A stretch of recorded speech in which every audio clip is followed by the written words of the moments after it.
The deal, man, fueled by craft. I want to get better at doing these player spotlight videos at least a few times a week. So I got another player spotlight for Tyler Kolek, backup point guard for the New York Knicks. Another guy when I first started my channel who I was really high on. I followed his collegiate career at Marquette.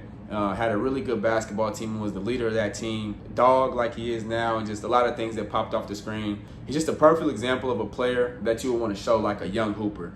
Plays basketball the right way.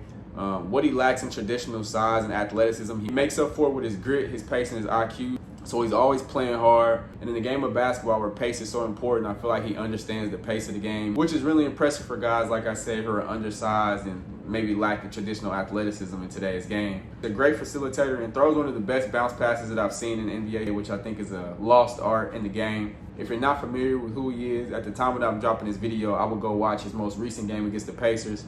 Off the bench, 16 points, 6 rebounds, 11 assists, double-double off the bench. And like I said, for him to be undersized and not the greatest athlete, a sneaky good rebounder to get 6 rebounds, and which was something he was doing dating back at Marquette. Really tough player.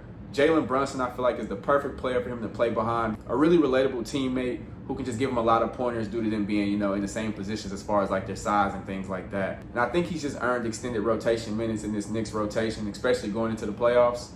So if you're not too hip on Tyler Kolek, he is only averaging 4 points, 1 rebound, and 2 assists on the season. I wouldn't look too much into the box score because he's just now starting to get some run. But like I said, go check out that Pacers game, and just going into the season, I would just keep an eye on Tyler Kolek. I think he's a really good basketball player. Like I said, if you got some young hoopers, brothers, cousins, sons, whatever the case, daughters, he's a great player to show them to and a great player that they can learn from. So just play basketball the right way. Appreciate you guys for watching. Just Fueled by Craft.